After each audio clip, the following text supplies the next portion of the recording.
Muy bien, jóvenes, vamos a esperar solo un minuto más y vamos a iniciar ya con la clase teórica del día de hoy.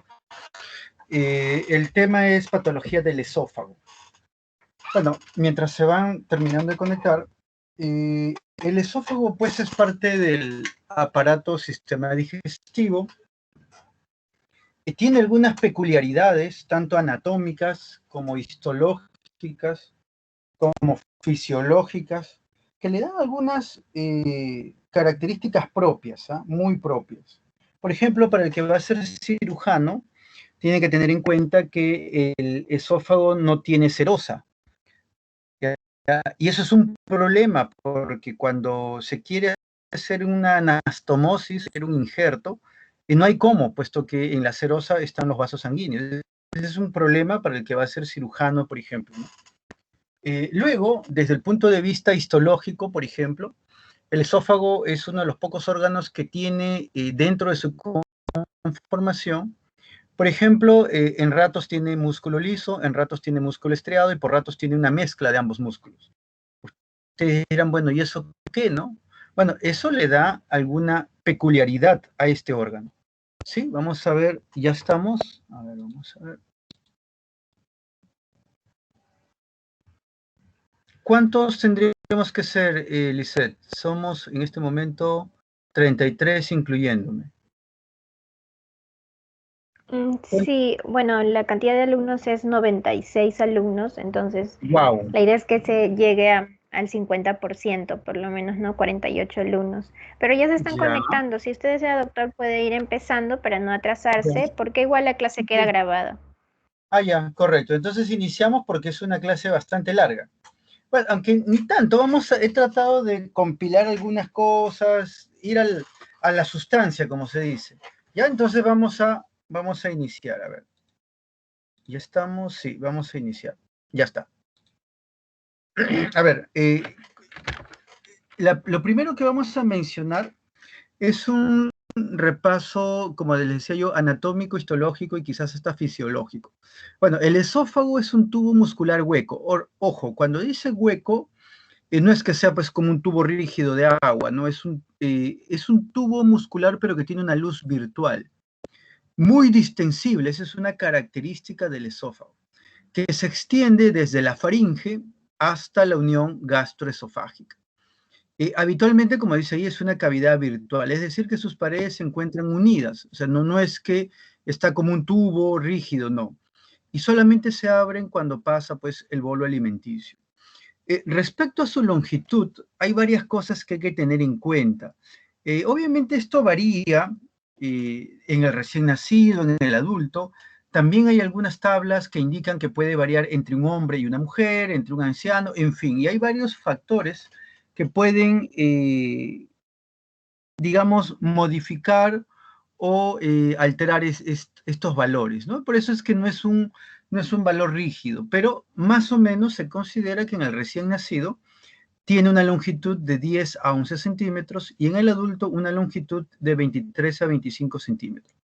Esto es un corte lateral, donde más o menos estamos viendo el esófago cervical, es decir, hay una parte del esófago que tiene una localización o una topografía cervical, hay otra parte del esófago que es torácico, y hay otra parte muy pequeña, porque en realidad es bastante pequeño, pero que es abdominal o intraabdominal, ¿sí? Que es aquella parte cuando atraviesa el agujero del diafragma y ya se hace intraabdominal.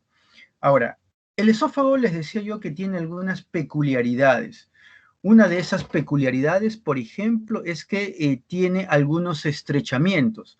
Hay un estrechamiento proximal, un estrechamiento central y un estrechamiento distal. Vamos a ver si lo proyectamos mejor. Ahí está. ¿Ahora se puede ver mejor? Todavía me parece que está cargando para que aparezca en modo presentación. A ver, a ver, a ver. Siempre hay un tiempo, ¿no? Hay una interfaz ahí que a veces puede complicar el asunto. ¿Me avisas cuando ya se pueda ver completo? A ver. Ya todavía a mí no me aparece, no sé si a alguien ya le aparece en modo Mm, presentación. No, Liz. ¿A nadie? Uy, caramba, estamos en problemas entonces. A ver. ¿Y qué aparece? ¿Nada? ¿Aparece en blanco? ¿Aparece negro? ¿Qué cosa aparece? No, sí se observa el PowerPoint, pero todavía no está en modo presentación, o sea, está solamente cuando Mm, puedes editarlo, claro. A ver, voy a o no lo ha volver. puesto en modo presentación todavía. Sí, sí lo puse en modo... en este momento, por ejemplo, he vuelto. He vuelto al Ah, modo ya, del... ahorita se observa el PowerPoint, pero no está en modo presentación. A ver, voy a ir a la diapositiva 3. ¿Ahí ha cambiado?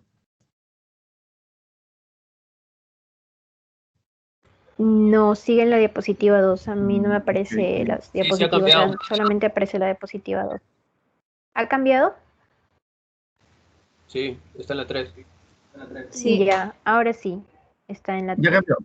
Ya, vamos a seguir aquí nomás, ya, para no complicar esto. Siempre el problema de la conexión, pues es el detalle, ¿no? Ya, a ver, volvamos a la 2. Solamente para aclarar esto. El esófago, entonces, decíamos que tiene algunas zonas de estrechamiento.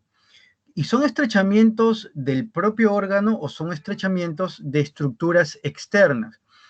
Por ejemplo, el esófago tiene un estrechamiento proximal que es originado por el cartílago cricoides. Luego hay un estrechamiento que es más intenso, que es a nivel central, que lo origina el arco aórtico y la ramificación del bronquio principal izquierdo. Ese bronquio principal izquierdo tiene una gran importancia anatómica y topográfica para cuando, por ejemplo, tengamos un cáncer en el esófago. Eso va a explicar, por ejemplo, por qué a veces el paciente presenta tos o ronquido o irritación bronquial, sin embargo, lo que tiene es un cáncer de esófago. ¿Sí? Bueno, y luego tiene un estrechamiento distal al atravesar el diafragma. Vamos a pasar a la diapositiva 3. Ahí está. Ahora, desde el punto de vista histológico, ahora veámoslo desde el punto de vista histológico, el esófago se puede dividir en 3 tercios, tercio superior, medio e inferior. ¿Y cuál es el kit aquí? Que el esófago superior está constituido dentro de sus capas. Recuerden que el esófago tiene mucosa, submucosa, muscular y adventicia, porque decíamos que el esófago no tiene serosa y eso es un gran problema para los cirujanos. Entonces, sucede que en la capa muscular, el tercio superior de la capa muscular está constituido por músculo esquelético, músculo voluntario. El tercio inferior, histológicamente hablando, está constituido por músculo liso, mientras que el tercio medio tiene una mixtura, tiene una mezcla entre músculo liso y músculo estriado. Entonces, es por eso que a veces el patólogo, cuando observa el tipo de músculo, puede decirle al cirujano que está observando esófago del tercio superior o del tercio medio o del tercio inferior. Parece brujería, pero no, es por el tipo de músculo. Insisto, y esto tiene una gran importancia, porque va a suceder, y vamos a ver luego en imágenes, que a veces las neoplasias son tan grandes, son tan deformantes, que a veces no se sabe exactamente en qué parte del esófago estoy. No se sabe exactamente si la lesión que estoy viendo está en el tercio superior, medio e inferior. Y entonces tenemos que recurrir a algunos otros reparos para tratar de ubicar la lesión. Y ese reparo, por ejemplo, es el músculo. Por eso es que hacemos mención al músculo que hay. En el tercio superior es esquelético, voluntario, en el tercio inferior es liso y en el tercio medio es una mixtura de ambos. ¿Correcto?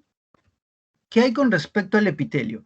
En el epitelio vamos a tener la mucosa está revestida por un epitelio poliestratificado, plano, no queratinizado. Lo vamos a ver luego, por si acaso. Y como dice acá, el esófago se adhiere por medio de una capa adventicia. No tiene serosa. Bueno, esto es anatomía.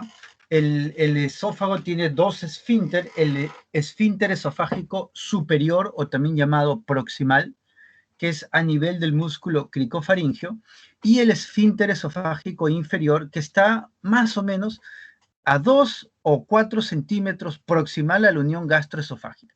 Ahí hay otro esfínter, que se llama esfínter esofágico inferior. Ahora, esto es con respecto a las paredes que habíamos mencionado. Tengo la mucosa, tengo la submucosa, tengo la muscular y tengo la adventicia. Veámoslo en imágenes. Ahí está. Espero que se pueda ver. Espero que puedan ver el puntero. Tengo la mucosa aquí, luego la submucosa, la muscular aquí también, y por fuera tengo la adventicia. Recordar siempre que el esófago no tiene serosa. A mayor aumento, vamos a ver ahí, de nuevo, la mucosa con su epitelio, la submucosa que estaría por aquí, y luego la capa muscular. Miren, aquí se puede ver bien el lumen, que es la luz del esófago, ¿sí? La mucosa, la submucosa, la muscular y la adventicia, en ese orden. Mucosa, submucosa, muscular y adventicia. Y aquí simplemente está recordando que yo también tengo a nivel de la mucosa algunas glándulas esofágicas, ¿correcto? Mayor aumento, y a mayor aumento voy a poder corroborar esto de aquí, que es el epitelio plano poliestratificado no queratinizado, así se le llama. Este epitelio de aquí es un epitelio plano poliestratificado, también llamado compuesto, no queratinizado. ¿Correcto? Esto es histología básica. Miren que este epitelio está formado por varias capas de células. Las que están más hacia la base, que son estas, es la capa de células basales, y luego las células van a ir madurando. El núcleo, de ser perpendicular a la membrana basal, esto es la membrana basal, el núcleo se va horizontalizando. ¿Sí? Ya está. Esto es lo normal. Entonces aquí vamos a ver luego, miren, tercio superior, el esófago, igualito veo el epitelio, la glándula, y sobre todo aquí veo el músculo. El músculo es músculo esquelético. ¿Y cómo yo sé que esto es músculo esquelético? Porque estoy viendo que el núcleo en un corte transversal está de ubicación periférica. Entonces, el patólogo que ve esta imagen, yo digo, tengo un epitelio poliestratificado, tengo glándulas, tengo una capa muscular que está formada por músculo esquelético, y sé que es esquelético porque el núcleo tiene una ubicación periférica, entonces digo, esto es esófago tercio superior. En el tercio medio voy a tener una mezcla. Por un lado, aquí se puede ver mejor, músculo esquelético, es decir, el núcleo en la periferia, y también al mismo tiempo voy a ver músculo liso, que tiene el núcleo en una ubicación central. Más el epitelio y la glándula, yo digo, esto es esófago del tercio medio.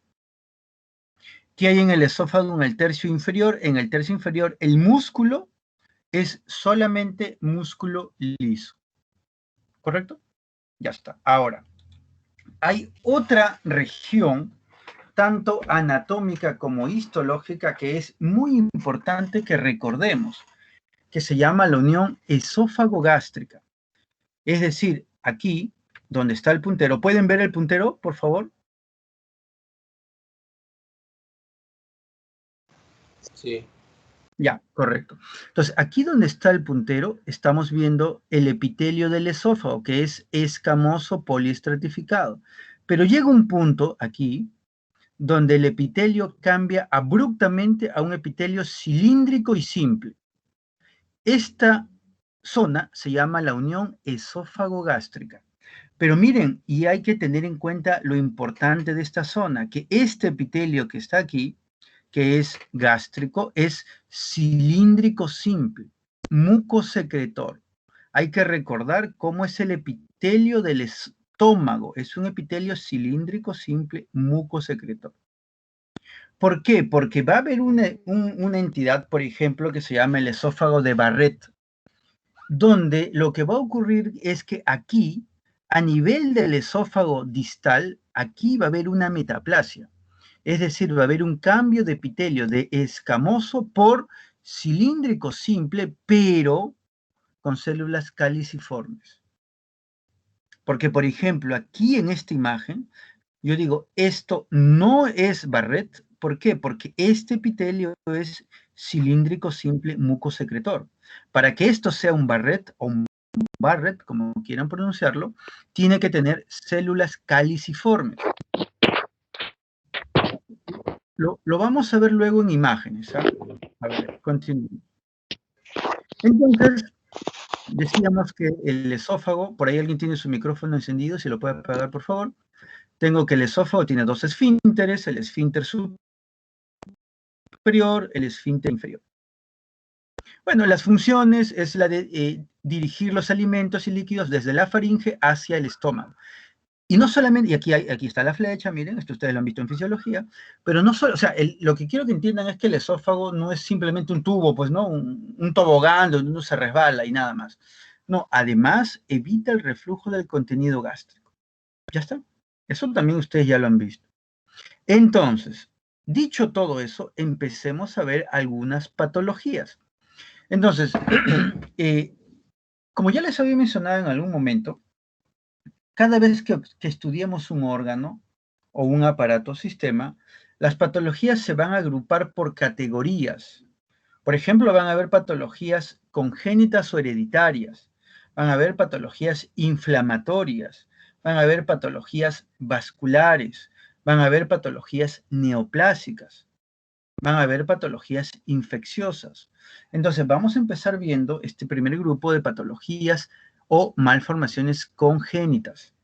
Y aquí la lista también es bien larga, pero vamos a abocarnos a ver dos, que son las atresias y son las fístulas. Atresia se hace referencia a la ausencia, carencia, falta de desarrollo de todo un órgano o de una parte del órgano. ¿Sí?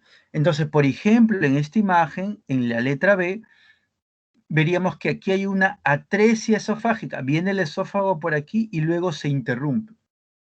Hay una falta del desarrollo. Entonces, esto de aquí vendría a ser una atresia. Como dice acá, es la falta de un segmento del órgano. ¿Por qué no de todo el órgano? Porque cuando falta todo el órgano, a eso se llama agenesia. ¿Puede haber? Por supuesto que puede haber. ¿Puede haber agenesia de todo el esófago? Sí, pero obviamente, como ustedes comprenderán, eso casi es incompatible con la vida. Entonces, hay una atresia, que es una falta del segmento del órgano, donde se puede encontrar un cordón fino que comunica sus dos extremos. Por ejemplo, en la letra A. Aquí en la letra A yo tengo una atresia, tengo una parte proximal, tengo una parte distal, y aquí hay un cordón fino. Pero también puede ser que haya una fístula. Una fístula es una comunicación, como en la letra B. Tengo una fístula tráqueo-esofágica. ¿Eso es normal? Obvio que no es normal. O puedo tener una mezcla de ambos. Entonces, aquí tenemos una imagen donde hay los distintos tipos de atresia esofágica. Voy a proyectarlo para que se vea más grande. Acabo de proyectarlo. No sé si se puede ver en toda la pantalla. ¿Se puede ver?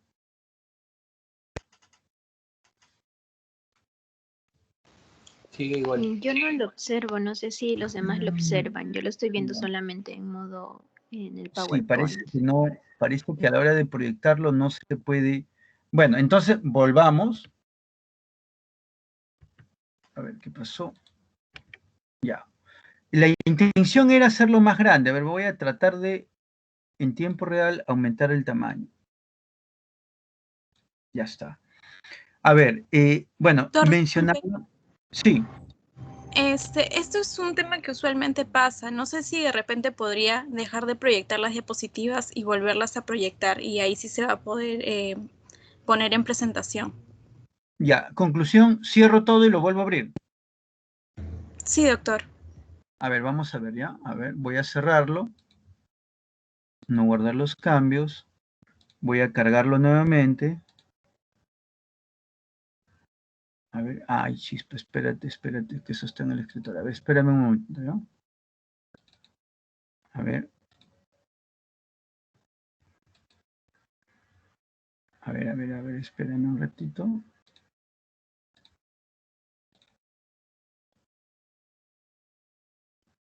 La única intención es que se vea más grande, nada más, no hay... No hay otra intención. A ver, espérate.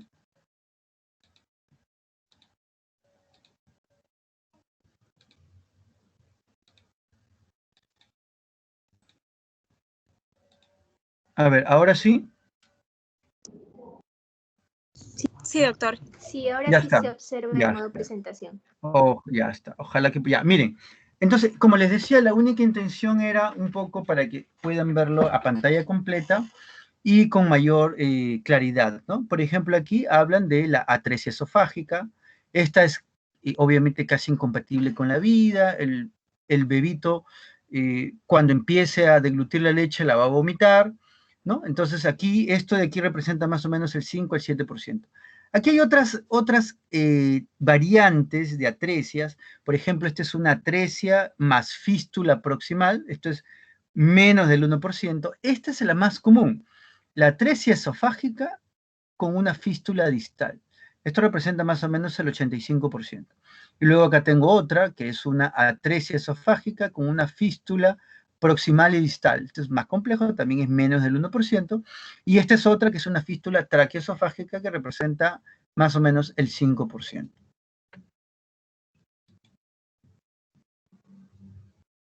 Uy. A ver, ya está.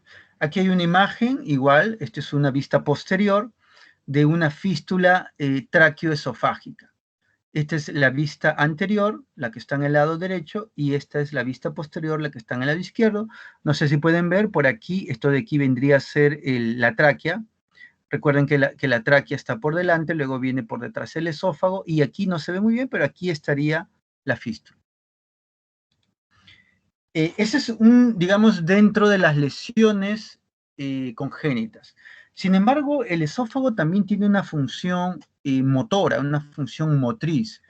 Y esa función motriz que tiene que ver, o el marcapaso de eso son los plexos mioentéricos que hay ahí, también va a sufrir algún tipo de alteración que va a conllevar algo que se llama la acalasia. ¿Qué cosa es la acalasia? La acalasia es un trastorno motriz o una disfunción motriz del esófago que se va a caracterizar por un aperistaltismo, es decir, el esófago no tiene el movimiento. Va a haber además una relajación inferior, que puede ser también por una hipertonía de ese esfínter esofágico inferior. En conclusión, la válvula de abajo del esófago, de la parte inferior del esófago, está más cerrada de lo que debería estar. ¿Por qué ocurre esto? Bueno, la patogenia se cree que es debida a cambios degenerativos en la inervación. Recuerden que el esófago tiene una inervación del vago, que es extraesofágico o el núcleo motor del vago. ¿Qué puede ocasionar eso? Bueno, hay una enfermedad que se llama la enfermedad de Chagas. La enfermedad de Chagas puede destruir ese plexo mioentérico. Y en consecuencia, como ya no hay quien dé la orden para que el esófago se contraiga, entonces el esófago va a quedarse algo así como quieto. Esto va a conllevar a una disfagia progresiva, pero lo que llama la atención es que el esófago se va a ver dilatado, va a haber una hipertrofia de la capa muscular. Acá hay una imagen, miren, aquí está. Qué bien que se ve. Espero que lo puedan ver bien. ¿Lo pueden ver bien? He tratado de buscar una imagen de una buena resolución. Esta parte donde está señalando el puntero es el esófago, esta parte es el estómago, y aquí, donde está el puntero, que espero puedan verlo, es el esfínter esofágico inferior. Entonces, aquí va a haber una hipertonía del esfínter esofágico inferior. Es decir, va a tener una presión en milímetros de mercurio, ustedes ya lo han visto eso, que va a estar muy por arriba del valor normal. ¿Eso qué va a conllevar como consecuencia? Que todo este esófago se dilate. Miren, la gran cantidad, enorme esófago, casi tiene el mismo diámetro del estómago. ¿Correcto? Ya está. Ahora, así como hay la acalasia, lo que va a haber ahora es algo que se llama la hernia del hiato. Recuerden, volvamos a la anterior, que aquí hay una unión esófago-gástrica. Y recuerden también que esa unión esófago-gástrica debe ser intraabdominal, porque recuerden también que hay una parte del esófago, una partecita de aquí que es intraabdominal. Es decir, esta zona donde se une el esófago con el estómago debe estar intraabdominalmente. Esa es su posición o su ubicación normal. Pero, ¿qué sucede si esta unión esófago-gástrica se desliza, se desplaza y se ubica intratorácicamente? A eso se le llama hernia de hiato. Ahora, eso no es tan simple como que se desliza y ya. Como dice acá, tiene que haber una cuestión anatómica, ¿ya? Que consiste en la separación de los pilares del diafragma. El diafragma, que es cuando el esófago atraviesa el diafragma, ahí hay unos pilares. Entonces, va a suceder que tiene que haber una separación de esos pilares del diafragma. Esto va a tener como consecuencia que el espacio por donde el esófago atraviesa se hace más grande, se amplía. Y entonces vamos a tener dos tipos de hernia. Una que se llama axial o por deslizamiento, que es el 95% de las veces, o una no axial, que es paraesofágica. Veámoslo en imágenes. Por ejemplo, aquí. Bueno, esto lo vamos a ver luego, pero por ejemplo aquí, miren, en este de aquí. Esta es una hernia por deslizamiento. Es decir, la unión, aquí está, la unión esófago-gástrica está aquí, y aquí está bien porque está bien que sea intraabdominal. Esta línea que está aquí es el diafragma.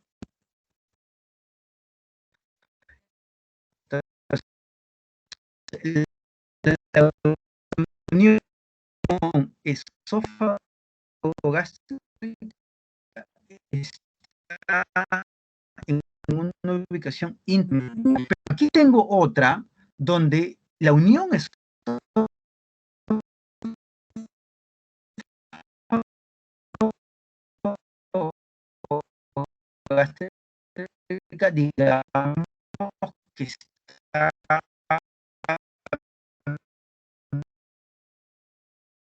bien, pero para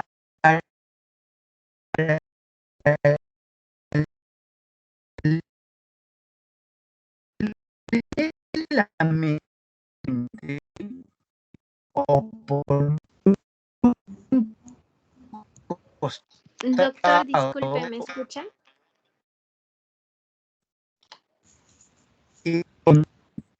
Del estómago. Doctor, disculpe, ¿me escucha? No se le escucha.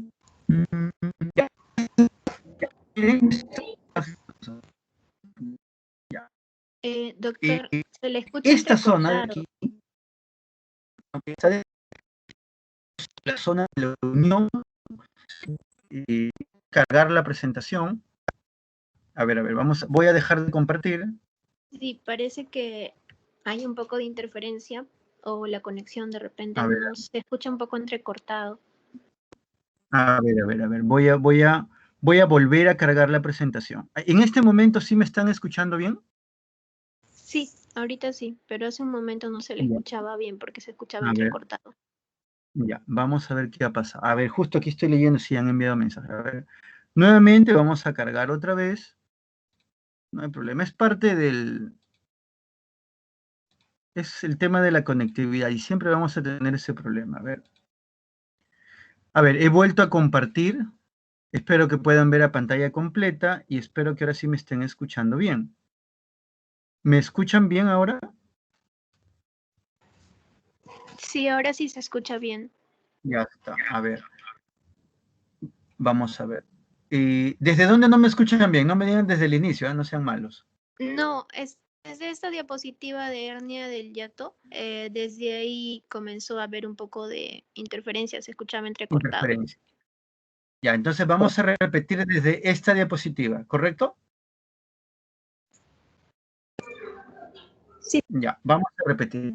Ya, les decía que en este esquema, en la letra A, yo puedo observar, esto de aquí lo vamos a ver, estos son divertículos, lo vamos a ver después. Aquí yo puedo observar en la letra A que la unión esófago-gástrica se encuentra en una ubicación intraabdominal y esto es normal. Pero en la letra B yo veía que la unión, que aquí está en el puntero, esófago-gástrica, ya no se encuentra intraabdominal, sino más bien se encuentra intratorácicamente. Y ustedes dirán, ¿y cómo sabe que estoy dentro del tórax? Porque esto de aquí es el diafragma. Del diafragma hacia arriba es tórax, del diafragma hacia abajo es abdomen. Entonces, esto de aquí es una hernia. ¿Por qué? Porque la unión esófago-gástrica se encuentra intratorácicamente. Aquí se ha deslizado. Esta, la letra C, es otro tipo de hernia, pero aquí ya no solamente es deslizado, sino que se ha desplazado. Una parte de la pared del estómago se ha prolaxado de manera paralela al esófago. Entonces, veíamos ahora esta otra imagen aquí, donde obviamente aquí está de manera exagerada. Este es el néter de patología. Seguramente ustedes lo tienen. Aquí hay una imagen exagerada en el sentido de que esta zona, aquí donde está el puntero, es la unión esófago-gástrica. E indudablemente esto es una hernia. ¿Por qué? Porque miren dónde está el diafragma. Si esto es el diafragma, entonces la unión está muy por arriba del diafragma. Sí, algo querías mencionar.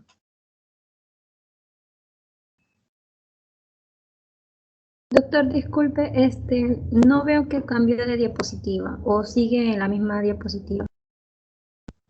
Estoy en una que dice hernia de hiato y tiene una imagen radiográfica en la parte superior derecha.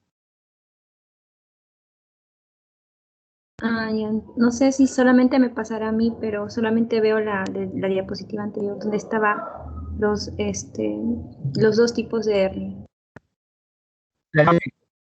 No, estoy en otra. Uy, a ver. ¿Y todos los demás sí pueden ver o tampoco pueden ver? No, A mí sí doctor. me llegaron el hiato, pero solo los dibujos. No hay imágenes Ya, a ver, reales. ya, vamos a ver qué ha pasado. A ver. A ver, vamos a ver. Otra vez, ya voy a dejar de compartir.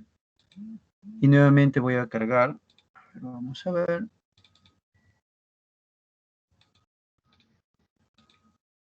A ver, o quizás ahí. Ahí estoy en el PowerPoint, pero no a pantalla completa. ¿Pueden ver eso?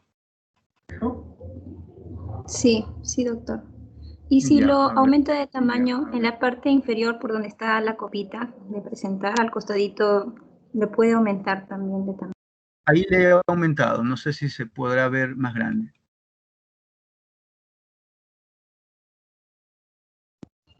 Ya lo aumenté. Sí. No sé si se podrá ver.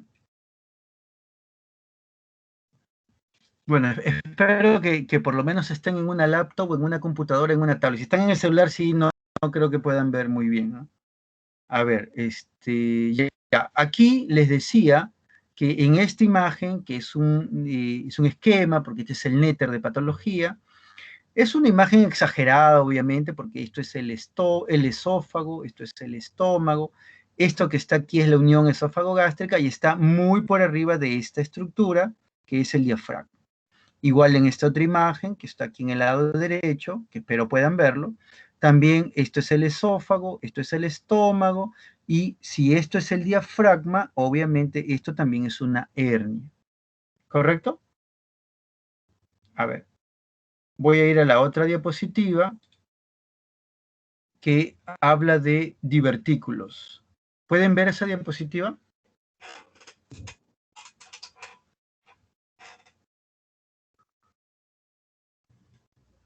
Sí. Ya está, a ver. Entonces, ahora vamos a ver los divertículos. ¿Qué cosa es un divertículo? Ojo que el divertículo no es algo propio del esófago. El divertículo también lo puede encontrar en varias otras partes del cuerpo. Es más frecuente encontrarlo obviamente en el esófago y en el intestino delgado. Y resulta que estos divertículos van a ser así algo como un fondo de saco ciego. Imaginen eso, un fondo de saco ciego, un dedo de un guante. Es una formación alargada, pero que no tiene salida. Es como el dedo de un guante que tiene un límite, tiene un stop. Bueno, resulta que esos divertículos en el cuerpo tienen algunos nombres, ¿no? Por ejemplo, tengo el divertículo de Zenker, aquí está, que está por arriba del esfínter esofágico superior. Tengo el divertículo por tracción, tengo el divertículo epifrénico y tengo varios tipos de divertículo. Seguramente cuando hicieron la parte del aparato digestivo, el intestino delgado, les han mencionado otro divertículo que es el divertículo de Meckel. ¿Sí? Ya está. Entonces aquí tengo varios divertículos. Veamos en esquemas. Aquí, por ejemplo, en el lado derecho hay una imagen que tiene la letra B, donde veo el esófago, esto es el esófago, y esta parte de aquí, esto que cuelga aquí, esto es el divertículo. En la imagen del lado izquierdo son imágenes de esofagografía con contraste con varios, y esta zona y esta otra zona son los divertículos, ¿correcto? Ya está. Divertículos entonces. ¿Qué con respecto a la esofagitis? La esofagitis es la inflamación del esófago. Puede ser por diversas causas, ¿eh? Puede ser de causa bacteriana, de causa micótica, de causa viral. Hay esofagitis por herpes, esofagitis por cándida, esofagitis, en fin, por diversas causas. Pero la que vamos a ver ahora, o por lo menos hoy día, hace referencia a la esofagitis por reflujo. ¿Qué significa esto? Que parte del contenido gástrico va a regresarse al esófago, va a regurgitarse, va a devolverse hacia el esófago. ¿Ya? Entonces, como dice acá, la causa más frecuente es el reflujo del contenido gástrico a la porción inferior del esófago. Hay varios factores que originan esto. Por ejemplo, menor eficacia de los mecanismos antirreflujos, presencia de una hernia de hiato, lo que acabamos de ver, es decir, si la unión esófago-gástrica está por arriba del diafragma, eso es un factor de riesgo para que el contenido del estómago se regrese hacia el esófago. Otro factor es el vaciado lento del estómago. El estómago tiene un tiempo de vaciamiento gástrico. Cuando ese tiempo es muy prolongado, entonces hay un riesgo de que el contenido del estómago se regrese hacia el esófago. Ahora, eso va a originar cambios histológicos muy específicos. Por ejemplo, presencia de células inflamatorias, sobre todo eosinófilos. ¿A nivel de dónde? Del epitelio del esófago. Lo vamos a ver en un instante. ¿Qué más vamos a ver? Hiperplasia de la capa basal. ¿Qué más vamos a ver? Elongación y congestión de la papila esofágica. Veámoslo en imagen. Veámoslo aquí. Miren esa imagen. Espero que la puedan ver. ¿Ah? ¿La ven? Es una imagen del libro de Milikowski. Espero que puedan verlo. Esta parte grande de aquí es el epitelio esofágico. Esto que está aquí, esta es la submucosa, miren, tiene como unas proyecciones. Esas proyecciones se llaman papilas. Esta papila aquí se hace bien largo, miren, largo, largo, largo, se hacen bien largo. Esto es la elongación de la papila. ¿Es normal que esté así? No, no es normal. Acá igual. Esto que es la submucosa, la papila, miren, se hace bien largo. Acá igual, bien largo. ¿Eso es normal? No, no es normal. Igual acá. La papila elongada. Listo. ¿Qué otra cosa más? Que aquí, en el epitelio, dentro del epitelio, yo observe célula inflamatoria. ¿Qué es célula inflamatoria? Eosinófilo, veamos. Entonces aquí, esto de aquí, es el epitelio esofágico, y aquí donde está el puntero, o aquí, esos puntitos rosados, que espero lo puedan ver en el puntero, esos puntitos rosados son eosinófilos. Entonces, ¿es normal que yo encuentre eosinófilos en el epitelio del esófago? No, no es normal. Si yo encuentro eosinófilos más las papilas elongadas, más la capa basal, esta es la capa basal, que está aumentada en número, a todo eso yo le voy a llamar esofagitis por reflujo. ¿De acuerdo? Esofagitis por reflujo. Entonces, y aquí lo dice, ¿no? Dice, el reflujo gastroesofágico se caracteriza por una hiperplasia de las células basales, es decir, estas celulitas que están aquí abajo aumentan en número. ¿Qué más? Un alargamiento de la papila, que aquí lo estamos viendo, donde está el puntero. Espero que puedan ver el puntero. Ahí donde está el puntero, eso es la papila que se alarga, que se elonga. Y luego, como dice acá, eosinófilos en el epitelio y en la lámina propia. ¿Sí? Ya está. ¿Cómo le llamamos a eso? Esofagitis por reflujo. ¿Qué más voy a tener? Otra patología que voy a observar son las denominadas varices esofágicas. ¿Qué cosa es una varice esofágica? Recuerden que el esófago tiene en su pared vasos sanguíneos, tiene arterias y tiene venas. Pero recuerden también, y esto es un tema anatómico, que la sangre tiene una circulación, tiene, cuando todo el contenido gástrico llega al intestino y se produce la absorción, todo va al flujo venoso, ¿sí? Al flujo de la mesentérica inferior, esto se junta con la mesentérica superior y se junta con la vena porta, ¿sí? Y todo eso llega a ¿dónde? Al hígado. Entonces, sucede que si en el hígado la resistencia aumenta, la presión va a aumentar hacia atrás. ¿Y qué tengo hacia atrás? Tengo las venas esofágicas. Conclusión, cuando un paciente tenga un problema en el hígado, ¿sí? O en la circulación portal, puede hacer que la presión aumente hacia atrás, y eso es hacia las venas esofágicas. Y eso es lo que vamos a encontrar. Entonces, cuando hay un aumento de la presión en el plexo venoso, eso va a hacer que la presión aumente a nivel de las venas esofágicas, y esto se llama varice esofágica. Quizás en este dibujo que está en el lado derecho, ¿pueden ver el dibujo?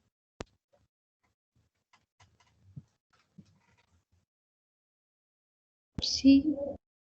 Ya está. Entonces, bueno, más que un dibujo son fotografías. En la fotografía del lado derecho podemos ver esta parte superior es el esófago, esto es el estómago, y miren dónde esto que se ve aquí, que sí se puede ver como unos cordones, vamos a tratar de ampliarlo. Ahí está, lo he ampliado. Esto de aquí son las venas esofágicas dilatadas. A eso se le llama varice esofágica. Aquí en esta otra imagen, ya es una imagen de una pieza que ha sido fijada en formol. Estas líneas, vamos a ponerlo igual acá, un poco más grande. Estamos exagerando para que lo vean.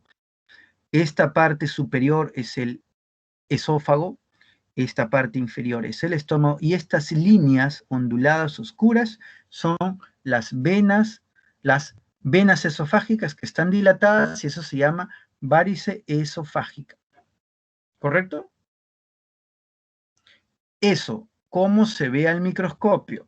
Se ve así. Miren, aquí arriba está el epitelio, poliestratificado, plano, no queratinizado, y miren aquí este vaso, grande, enorme, trombosado, más que trombosado, obstaculizado, obstruido en su luz. Así se ve esto que está aquí, esto al microscopio se observa así. Varice esofágica. ¿Correcto? ¿Preguntas hasta aquí? ¿Vamos bien?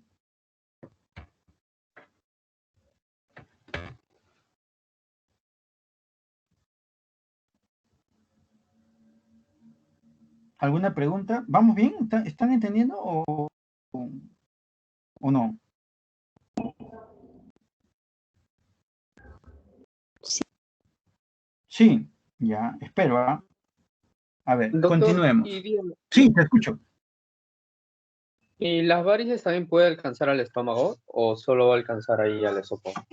Más que al estómago completo es la unión esófago-gástrica. Ahora A ustedes nivel del dirán, bueno, cardio. claro, a nivel del cardio. Ahora ustedes dirán, bueno, pero ¿y cuál es el problema? El problema es que esta vena se puede romper y puede sangrar. ¿El paciente se puede morir? Sí.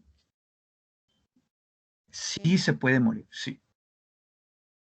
Ya, ahora, pero es sobre todo a este nivel, a nivel de la unión esófago-gástrica. No es que la vena se va a dilatar en toda la pared del estómago, no. Pero sí, como dice su compañero, a nivel del cardio sí podría haber alguna complicación. ¿Correcto? Ya está. Ahora entremos a unas lesiones que ya tienen que ver con un cambio a nivel del epitelio. Eso es el esófago de Barrett, o de Barrett, como quieran llamar. ¿Qué cosa es? Es que el epitelio, que es escamoso, se vuelve cilíndrico, pero no cualquier cilíndrico, sino con células caliciformes. ¿Ya? Ese es el esófago de Barrett. Ahora, es muy importante tener en cuenta que tiene que ser de tipo intestinal, porque si no, cabría la posibilidad que yo esté viendo pues la unión esofagogástrica. Porque si ustedes recuerdan, vamos a volver acá. Recuerden que en la unión esofagogástrica aquí yo veo epitelio cilíndrico. Entonces, que no se confundan, ¿eh? Que yo vea esto, así donde está el puntero, ¿por qué va a ser Barrett? Puede ser que sea la unión esofagogástrica. Entonces, sin embargo, aquí vamos a ver cuáles son los criterios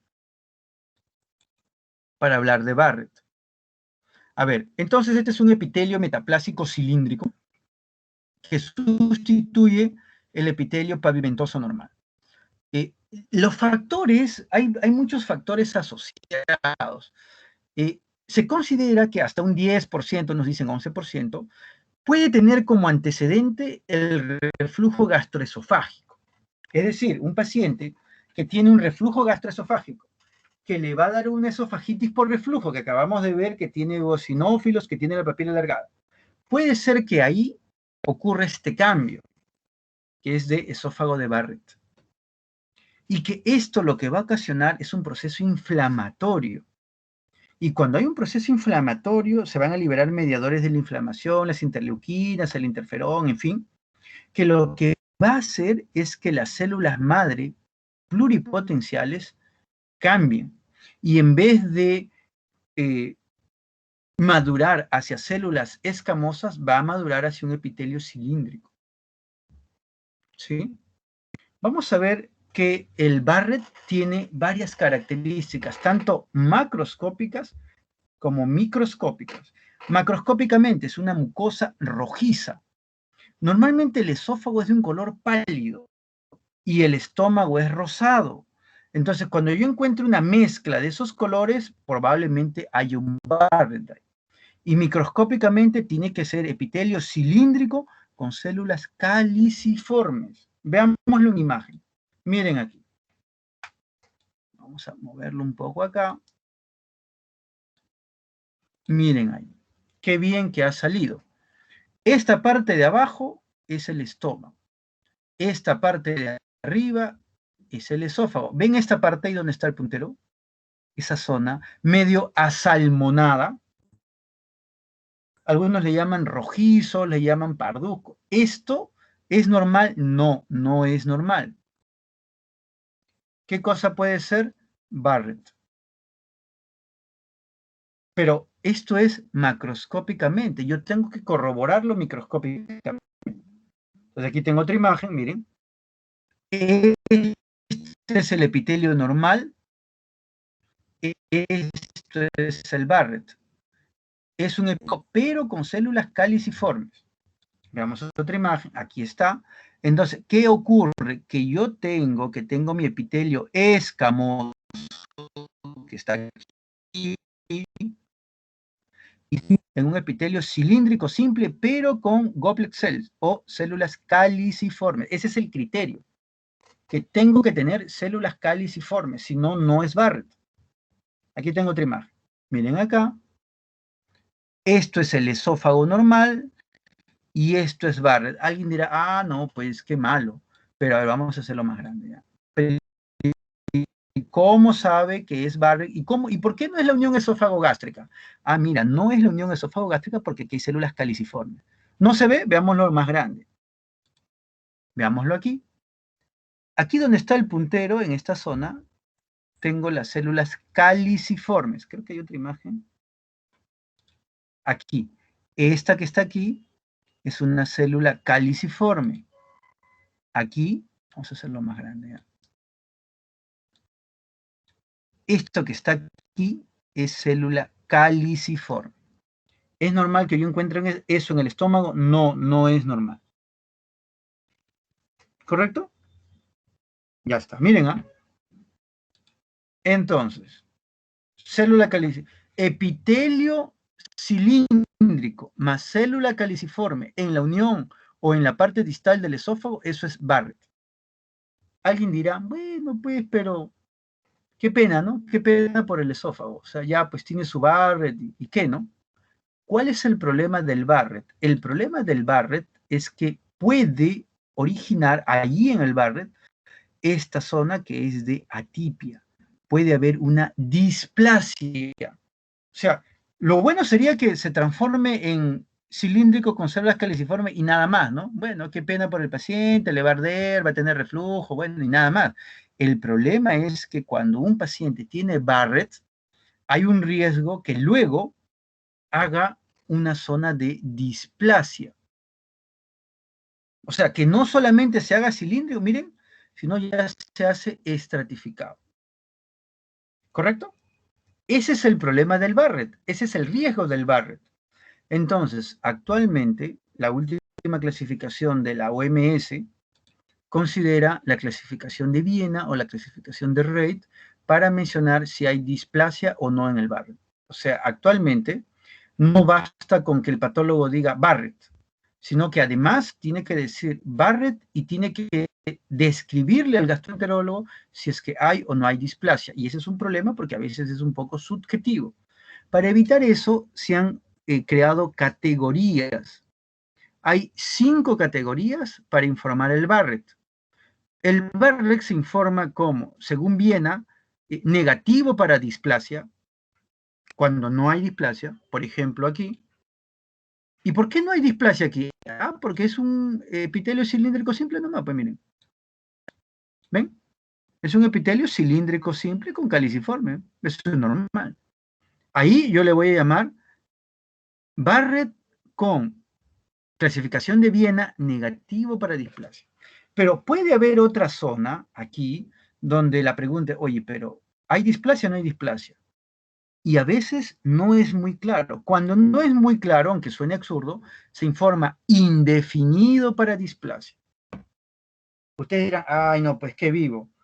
¿Y qué va a hacer el gastroenterólogo? Bueno, el gastroenterólogo tendría que seguir, pues. ¿Sí? Tendría que ser un seguimiento. Ahora, luego ya hablamos de neoplasia. O sea, Barrett más neoplasia. Antes se le llamaba displasia de bajo grado, displasia de alto grado. Esta es la clasificación antigua. Ahora se habla directamente de neoplasia. Neoplasia de bajo grado no invasivo, de neoplasia de alto grado no invasivo y ya la neoplasia invasiva. Esto lo quise poner un poco para que sepan pues que así se maneja actualmente. ¿Correcto? Entonces, de ahí la importancia del Barrett. ¿Cuál es el problema del Barrett entonces? Que luego se forme un cáncer, hay una neoplasia. Y que actualmente cuando el patólogo informa Barrett, tiene que además poner uno de estos 5. Negativo para neoplasia, indefinido para neoplasia, neoplasia de bajo grado, neoplasia de alto grado o ya neoplasia invasiva. ¿Correcto? Cuando ya la cosa se hace una neoplasia invasiva, entonces vamos a tener el adenocarcinoma en el esófago de Barrett.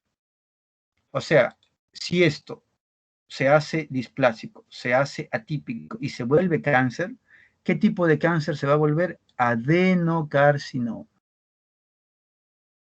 ¿Ven? Ahora, el adenocarcinoma no va a aparecer pues en el tercio proximal del esófago.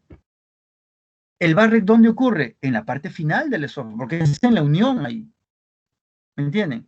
Una pregunta clásica que siempre hacemos es, ¿el adenocarcinoma de esófago es más frecuente en el tercio proximal? Y todos dicen que sí, no sé por qué. No tendría por qué haber adenocarcinoma de esófago, porque recuerden que el epitelio del esófago es escamoso. Si hablamos de un adenocarcinoma de esófago, probablemente haya tenido que desarrollarse en un Barrett. ¿Se entiende esa parte? ¿Se entiende ese razonamiento? Sí. Sí, doctor. Ya está. Muy bien, continuemos. Entonces, la valoración anatomopatológica es fundamental para descartar displasia. ¿Por qué? Porque el gastroenterólogo, con todo el respeto, él puede decir, mira, esto me parece un Barrett, pero el único que está completamente autorizado para decir si es Barrett o no es el patólogo. Y no porque seamos muy inteligentes, sino porque lo vamos a ver al Barrett. O sea, yo tengo que ver el epitelio con la célula caliciforme. Y si es así, yo le diré Barrett negativo para displasia. Y si es así, yo le diré con displasia o con ya una neoplasia de bajo grado. ¿Sí? Ya está. Ahora, entonces el adenocarcinoma tiene una ubicación y tiene características. Por ejemplo, como el adenocarcinoma se va a desarrollar en un Barrett previo y el Barrett previo se va a desarrollar en esofagitis por reflujo, entonces el paciente que tiene adenocarcinoma de esófago va a tener previamente una esofagitis por reflujo o está asociado a una esofagitis por reflujo. ¿Qué más va a tener este paciente? Va a tener hemorragia, va a tener una estenosis. Este cáncer va a tender a estenosar el órgano. ¿Sí? Ya está. Veamos un esquema acá.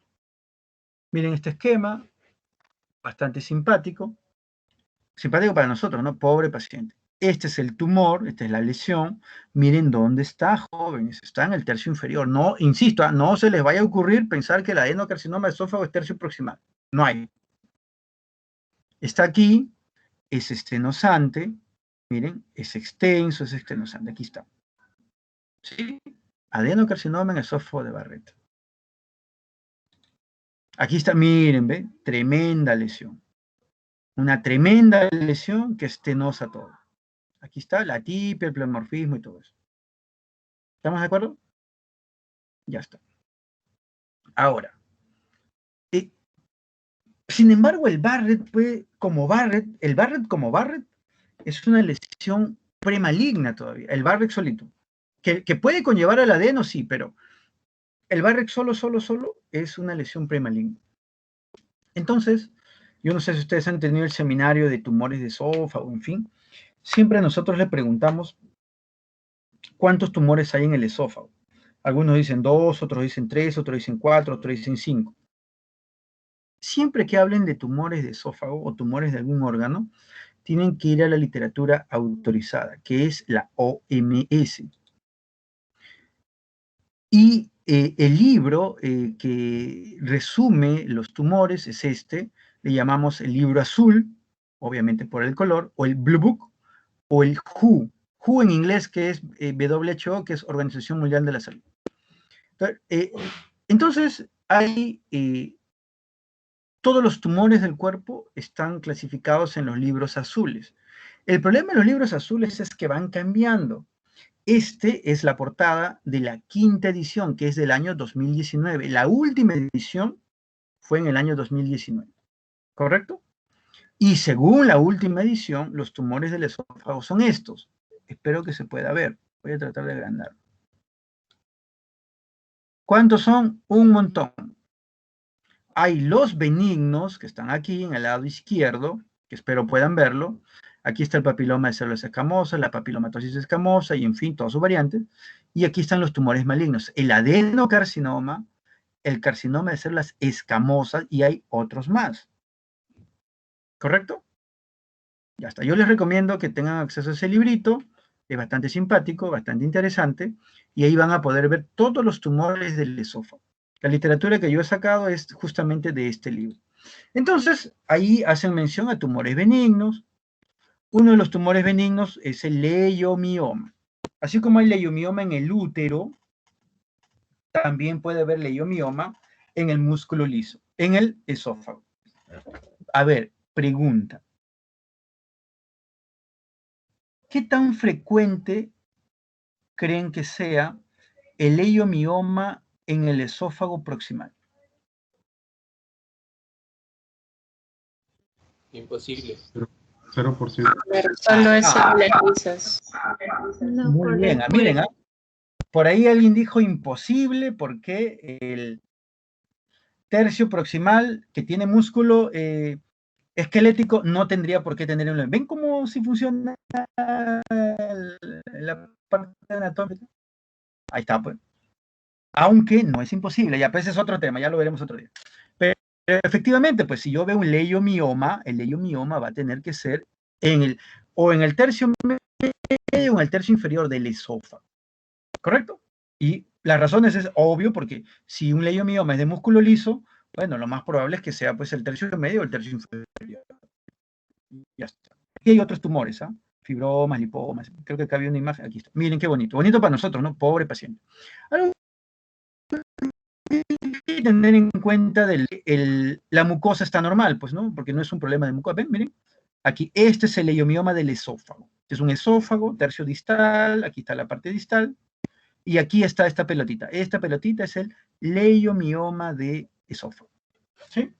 Ya está. Ese es lo benigno. ¿Qué con respecto al maligno? Bueno, el maligno, y miren que hay varios malignos, el más frecuente es el carcinoma de células escamosas. Ese también se llama carcinoma epidermoide. Aquí está, miren, este es el esófago distal, ¿sí? Este es el esófago normal, esta es la lesión, una lesión bien grande. Esto ocurre normalmente en las personas mayores de 50 años, más frecuente en los varones, la proporción es 2:1. Hay factores asociados, por ejemplo, los factores dietéticos. Algunos dicen que hay un déficit de vitaminas, déficit de oligoelementos, zinc, en fin. Hay hábitos asociados, el alcohol y el tabaco. No fumen, jóvenes, por el amor de Dios, no fumen. Hay otros factores como los trastornos esofágicos, la acalasia, la esofagitis. Hay alguna predisposición genética en los pacientes que tienen enfermedad celíaca, en fin. Este cuadrito lo he sacado también del Blue Book, ¿ya? Aquí hablan de digamos, la parte epidemiológica. Arriba creo que son mujeres, y abajo son varones. Sí, algo así creo que era. A ver, aquí está. Vamos a ver, arriba. Sí, las mujeres arriba, los varones abajo. Ajá. Entonces, arriba es la estadística de las mujeres y abajo la estadística de los varones. Esto es en el año 2012. Vamos a tratar de ponerlo más grande. Ahí está. ¿Sí? Entonces, como ustedes pueden ver, el Perú, obviamente, mientras más oscuro es mayor tasa por 100.000 habitantes, ¿no? Dicen de 2.5 a 5.7 por 100.000 habitantes lo más oscuro. El Perú, en cuanto a esófago, pues no está muy presente, ¿ya? Sí, por ejemplo, en la India. Y ustedes saben, no sé si lo saben, que uno de los factores de riesgo para tener cáncer de esófago, por ejemplo, es ingerir la comida muy caliente. Y por eso es que esta parte del continente asiático y la India es los que tienen una tasa muy elevada, porque en esta zona, sobre todo en la India, se beben el té o las bebidas muy calientes. En Sudamérica, el país que más cáncer de esófago tiene es Chile, aunque según el color aquí sería Brasil, pero es por número, por la cantidad. Pero Chile es uno de los países donde hay una alta tasa de incidencia de cáncer de esófago. ¿Correcto? Ya está. Este cuadrito también está bien simpático, los invito a que lo revisen. Y aquí está la lesión. Miren el dato que habíamos dicho. Esto de aquí era el bronquio. ¿Se acuerdan que el bronquio, sobre todo el izquierdo, le hacía una muesca al esófago? ¿Se acuerdan que habíamos visto eso? Bueno, este es el tumor. Miren, es un tumor grande, es un tumor vegetante. Recuerden que el adeno era un tumor estenosante. No, este es un tumor vegetante, es grande, voluminoso. ¿Sí? Miren, es grande. Y sucede que si compromete el tercio medio y que está muy próximo al bronquio, se va a extender por contigüidad al bronquio. Y va a tener unos síntomas que va un poco a confundir al médico que vea al paciente, porque el paciente va a tener ronquera, va a tener problema de la vía respiratoria. Es más, algunos piensan que es un problema, una neoplasia de la vía bronquial, cuando el problema es el esófago. ¿Sí? Aquí es una imagen de esófago varitado, miren, hay una imagen de sustracción acá. ¿Sí? Las zonas de afectación, este es bastante polémico. Algunos dicen que, por ejemplo, según esta bibliografía, 20% del tercio superior, 50% del tercio medio y 30% del tercio inferior. La verdad es que 2/3 está en el tercio medio al tercio inferior. Conclusión, es más frecuente en la parte media hacia abajo del esófago. Hay varios patrones morfológicos, ya habíamos visto, un exofítico, un plano, que es un poco raro, y el ulcerado. El más frecuente es el exofítico. Aquí no se ve muy bien. Voy a ponerlo más grande. ¿Eh? Ahí está. Aquí pueden ver la glotis. Esto es el cáncer. Miren, tremendo cáncer. Miren, todo esto hasta acá. Es una lesión bien grande. Bastante grande. ¿Cómo se ve el microscopio? Miren acá. Esto de aquí, donde está el puntero, que espero puedan ver, es el estómago. Miren, ahí está, cilíndrico simple. Esto es esófago normal. Esto es el cáncer. ¿Ven? Miren cómo el cáncer crece, invade, penetra y va invadiendo y va invadiendo y va invadiendo y va llegando por acá. ¿Lo pueden ver? Esta parte, la parte derecha, esto es el cáncer. Esófago normal, miren, esófago normal, epitelio gástrico normal y esto de acá, esto es el cáncer. ¿Sí? Es una lesión muy grande, crece, se extiende, compromete la submucosa, esto es la muscular de la mucosa, y se va a meter más y puede llegar hasta la capa muscular incluso. Ahora, a mayor aumento, ahí está, miren, la atipia. El epitelio que es escamoso, voy a encontrar ¿qué cosa? Voy a encontrar pleomorfismo celular y nuclear. Recuerden que la palabra pleo es mucho, morfismo es forma. Miren este núcleo, ahí donde está el puntero. Miren este otro núcleo. Miren este otro núcleo. Miren este otro núcleo. Cuando yo tengo núcleos y células de distinto tamaño y forma, eso se llama pleomorfismo celular y pleomorfismo nuclear.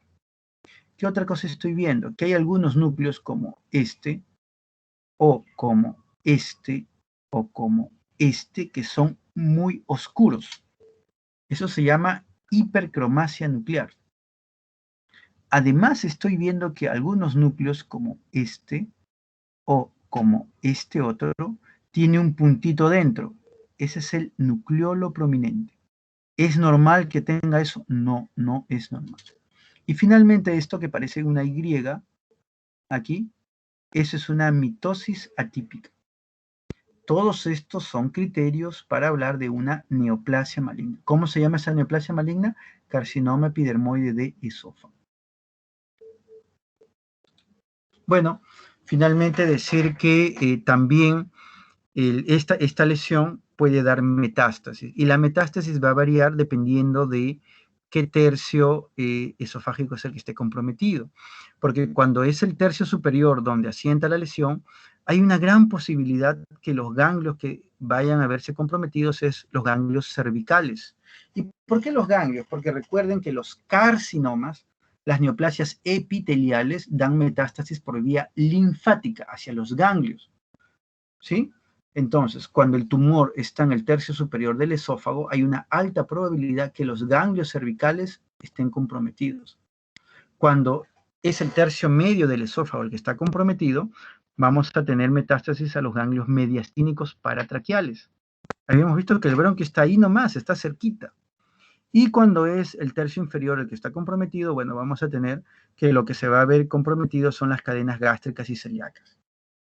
Aquí había un plus sobre el adenocarcinoma, hay mutaciones que están descritas, bueno, ¿no? Y la morfología que ya hemos visto. ¿Sí? ¿Alguna pregunta? La patología del esófago es extensa, no vamos a pretender verla en una hora o un poco más. Hemos tratado simplemente de tocar algunos tópicos que considero yo que es necesario que el alumno, el estudiante de medicina lo vea, sí o sí tiene que saber, ¿ya? ¿Qué es lo básico, ¿no? Porque hay un montón de otros temas ahí pendientes, ¿sabes? Por si acaso. ¿Alguna pregunta?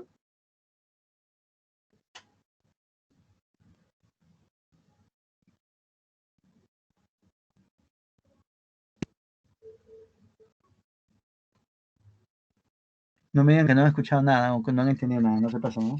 Doctor, para los pacientes que tienen esófago de Barrett o tienen reflujo gastroesofágico, más o menos ¿cuánto tiempo tardan en hacer un cáncer?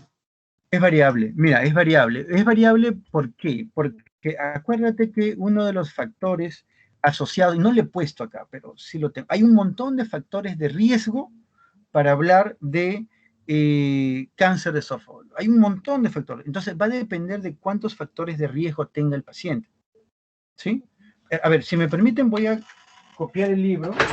Permítanme un ratito. Entonces, va a depender en realidad de cuántos factores de riesgo tenga. Por eso es que la recomendación, obviamente, si tú eres un paciente que tienes un familiar directo que ha tenido esófago de Barrett, entonces ahí lo que se entiende es que tú tienes que hacerte un seguimiento más temprano. ¿Sí? Tienes que hacerte un seguimiento más temprano y no solamente eso, sino que tienes que digamos, hacer una consulta casi anual. O sea, cada año tienes que hacerte una endoscopía, tienes que hacerte un seguimiento, porque no hay una cantidad exacta o un periodo de años exacto. Acá voy a proyectarles el libro, porque ya no lo puse porque como el tema es un poco el tiempo. A ver, permítanme. A ver, un ratito, ¿dónde está? Doctor, ¿y los pacientes con bulimia nerviosa también pueden desarrollar esófago de Barrett? No necesariamente. ¿Por qué no? Porque recuerda que la bulimia nerviosa es un tema de gente joven. Por lo tanto, y esta es una patología de gente mayor. Entonces, ahí nomás por el tema de la edad como que no se ajusta. ¿Sí? Ahora, eso no significa, porque tú dirás, no, pero yo he leído un artículo, bueno, sí, pues, sí podría ser, pero es más alejado, ¿sí? No se ha descrito mucho en pacientes con bulimia nerviosa, pero ahorita les voy a compartir, a ver, aquí está, este de aquí. Uy, acá está. No, este no es, a ver, un ratito ya, un ratito. Sino que este librito, como les digo, es bastante simpático, es bastante interesante. Un alumno de medicina promedio debería recurrir a él. Aquí está. Y miren cuál es el factor. Aquí voy a compartirlo ya. ¿Lo pueden ver ya? ¿Sí lo ven? Este es un PDF. Ya está. Entonces, este es el PDF, este es el libro que yo les decía, el libro azul. Es pirata, no me demanden, es pirata, no he podido conseguir el original. Este es un pirata. Miren, carcinoma de células escamosas del esófago NOS. El NOS es, bueno, miren los factores de riesgo. ¿Cuál es el primero? Nivel socioeconómico bajo. Ustedes dirán, oiga, pero esto es un poco discriminante. No. Recuerden, bueno, no lo hemos conversado con ustedes, pero cuando hablamos de cáncer de cuello de útero, por ejemplo, un factor de riesgo es el nivel socioeconómico bajo. Te dirán, pero ¿y por qué? Lo que pasa es que cuando una persona, varón o mujer, tiene un nivel socioeconómico bajo, no tiene acceso a la salud. Y ese es un problema. Entonces, como dice acá, el nivel socioeconómico bajo ha sido encontrado como un factor de riesgo en múltiples estudios. Ahora, obviamente que hay muchas otras variables, ¿no? El uso del tabaco, el consumo de alcohol, en fin. Por ejemplo, otro factor de riesgo, miren, es el uso del tabaco. Y aquí hablan incluso de cuántos tabacos, ¿no? Bueno, el riesgo depende, miren, el riesgo depende también de la intensidad y la duración de cuánto es que uno fuma. Y por aquí me parece que había, no, debe estar en otro, cuánto es que uno debería fumar. Por ejemplo, miren, ¿no? El dejar el uso del tabaco está asociado con una disminución del riesgo después de 5 años, ¿ah? O sea, porque hay gente que dice, ya, yo soy fumador, ¿ya? Y ya mañana dejo de fumar y por lo tanto ya el riesgo debe disminuir. No, tienen que pasar 5 años, miren, ¿ah? 5 años de volver a un estado normal para que el riesgo disminuya. Bueno, y obviamente que hay otras cosas, ¿no?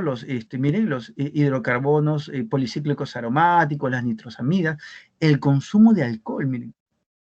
Y aquí sí es más claro, ¿no? Consumir 3 bebidas por día, dice. Miren, ¿lo están viendo? A ver, vamos a ponerlo más grande. ¿Lo pueden leer? ¿Sí? ¿Lo pueden ver? Sí, doctor, sí se ve. Ya está. Entonces, consumo de alcohol de 3 bebidas por día asociado con un riesgo de por lo menos 5 veces que un paciente individual que consume menor o igual a 1 por día. Entonces, miren todos, y aquí está, ¿no? El mecanismo de carcinogénica es incierto, pero, ¿no? El metabolismo del etanol interfiere, pues, con el acetaldehído, en fin, y ahí produce alguna alteración en el ADN, y todo eso explica por qué es que el consumir alcohol produce cáncer. ¿Qué más? Aquí está, miren, beber o ingerir bebidas calientes. Y aquí dice, ¿no? Uruguay, Brasil, Argentina, República, Tanzania, en fin. Factores dietéticos también, ¿no? Miren, dice, una dieta alta, miren, dieta alta en frutas y vegetales está asociado con una reducción del riesgo del 10 al 25%, incluso en pacientes que fuman. ¿Ven? Y aquí están todos los factores. Ahora, otro factor de riesgo, la obesidad, el índice de masa corporal. El factor genético, y aquí hablan de la mutación de ¿no? Del RHBDF2, en fin, asociado con una cuestión médica, el síndrome de Plummer-Vinson, la acalasia, recuerden, habíamos visto la acalasia. Y hay otros factores, miren, el HPV incluso. Y aquí hay otros, miren, genes. Estos ya son los genéticos, los epigenéticos, en fin. Entonces, la respuesta a la pregunta de su compañera de en cuántos años no se puede saber porque hay que juntar todo lo que tenga el paciente. Como ustedes comprenderán, si es un paciente que tiene un nivel socioeconómico bajo, que fuma, que bebe las comidas calientes, que es obeso, que no consume frutas ni vegetales, que además tiene acalasia, está frito, pues, ¿no? ¿Me entienden? Entonces, por eso es que no hay un tiempo específico aproximado para poder decir en cuánto tiempo es que el paciente puede o no puede hacer la neoplasia. ¿Qué les parece? Interesante, ¿no? Bastante interesante y miren que hay harta información y ahora, ojo, información oficial, ¿ah? No entren pues al rincón del vago, ¿no? Ni a Google, o por lo menos Google pues académico, ¿no? No sé. Siempre que vean un tema, traten de ir a la fuente oficial. En este caso es el libro azul de la OMS. ¿Alguna otra pregunta?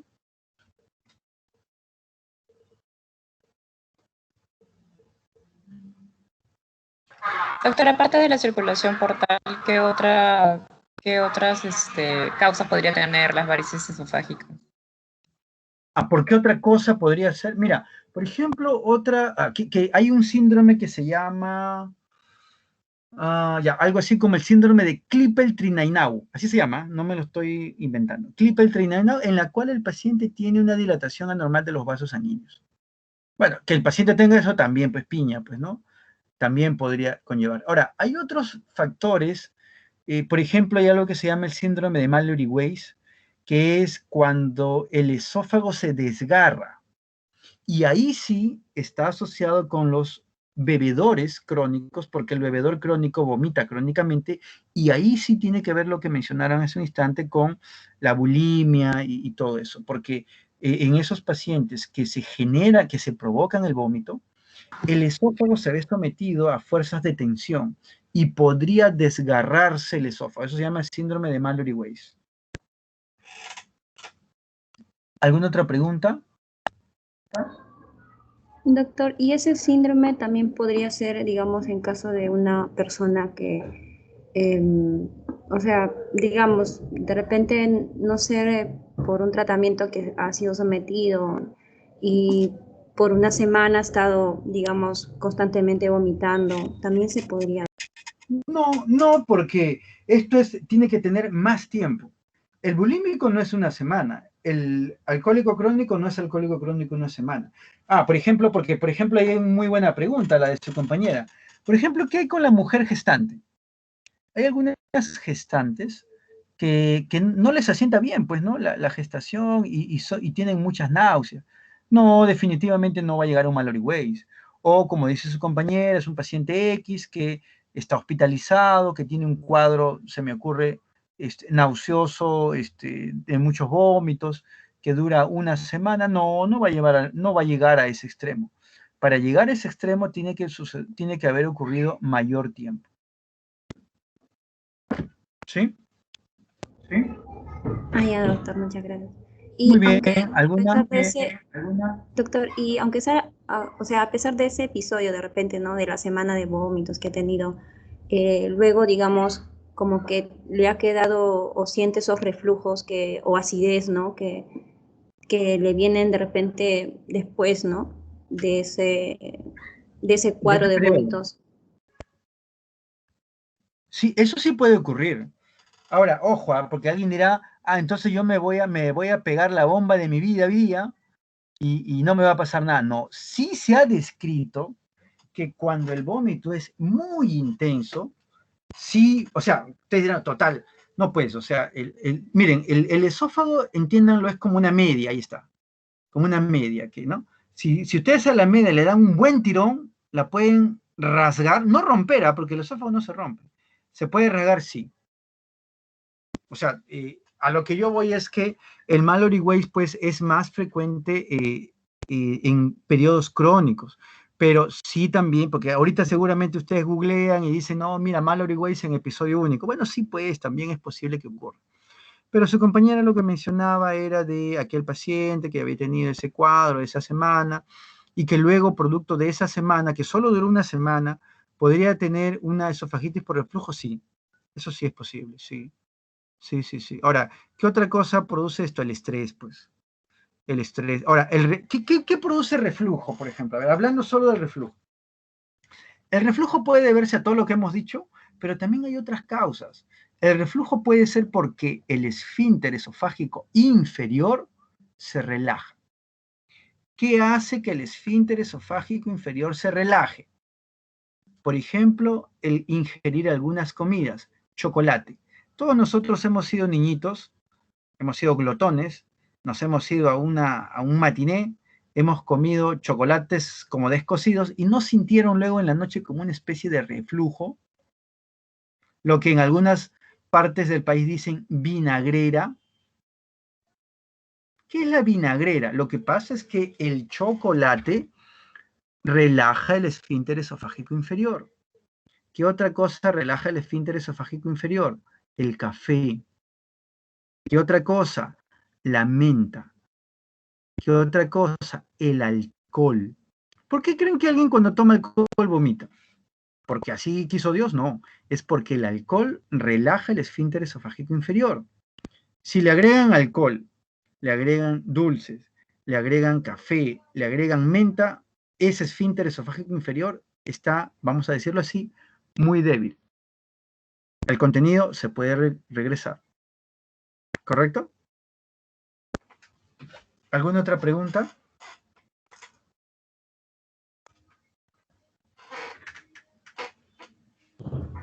Doctor, y cuando una persona, bueno, no sufre de estos reflujos, ¿qué es lo que se procede, o sea, para su tratamiento? Ya, primero hay que tratar de ver qué lo originó. Obviamente, pues si es una bulímica o que tiene un problema, ¿no? Bueno, hay que tratar ese fondo. Si es un problema, que es un paciente que tuvo un estrés muy, muy importante, bueno, hay que manejar eso. Si es un paciente que por ejemplo, ha tenido, normalmente son los jóvenes, ¿no? Que empiezan a beber alcohol, bueno, hay que tratar de bajarle eso al alcohol, ¿no? Eso es por un lado.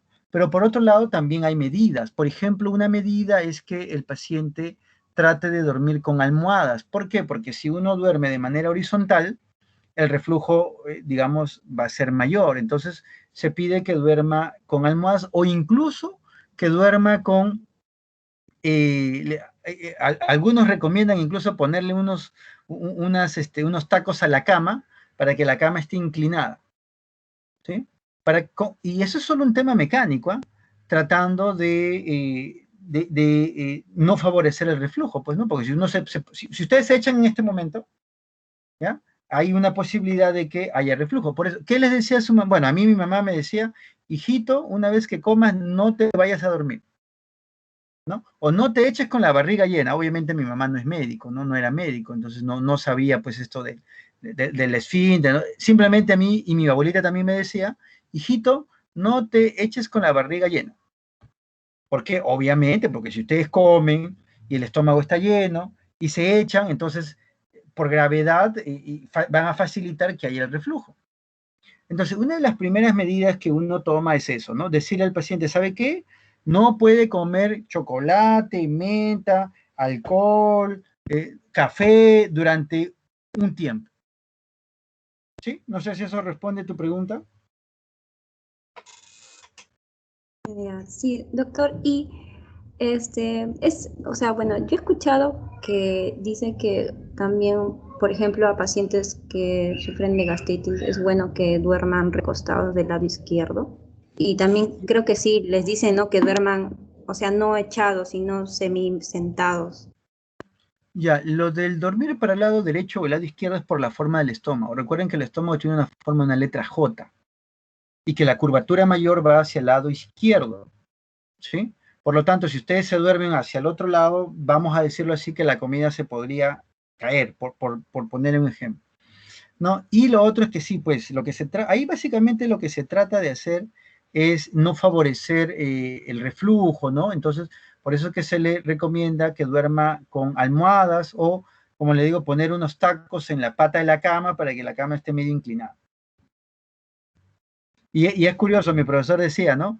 Y si el esposo tiene reflujo, que duerma inclinado, pero si la esposa tiene varices, entonces el esposo duerme con la cabeza hacia arriba y la esposa duerme con la cabeza hacia abajo con las piernas hacia arriba, ¿me entiendes?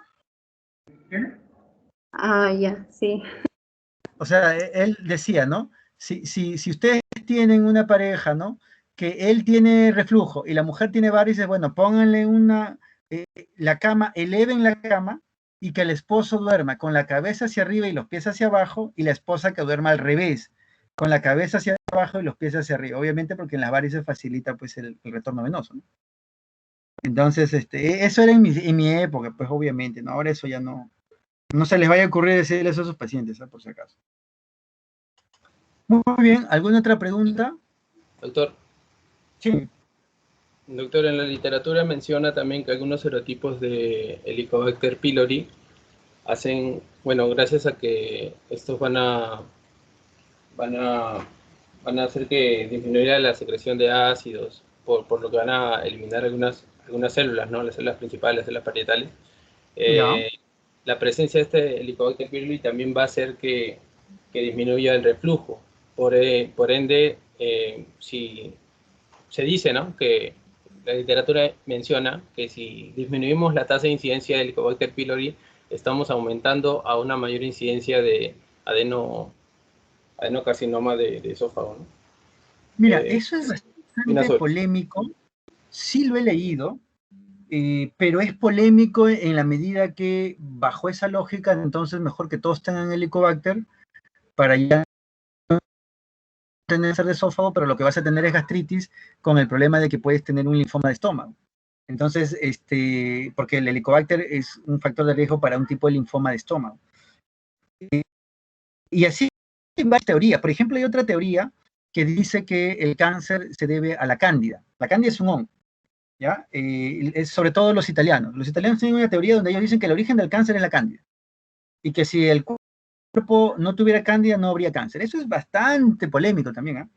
Porque bajo esa lógica yo le daría fluconazol a todo el mundo, nadie tendría cándida, nadie tendría cáncer, pero no es tanto así, porque recuerden que en nuestro cuerpo hay una flora saprófita. Entonces, es correcto lo que tú dices en la medida del punto técnico. O sea, es verdad que el pH podría ayudar a evitar el reflujo a través del Helicobacter pylori. Bueno, sí, pues, pero no se recomienda porque obviamente, claro, arreglas o evitarías el tema del esófago, pero sí complicarías el tema del estómago. ¿no? Entonces, digamos que técnicamente hablando es posible, pero obviamente en términos prácticos no se recomienda, pues, ¿no? Ok. Muy bien, ¿alguna otra pregunta, jóvenes? Miren todo lo extenso que puede conllevar el esófago. Y solo hemos hablado de un órgano y no de todas sus patologías, solo de una parte de ellas. La delegada está, la señorita Carazas.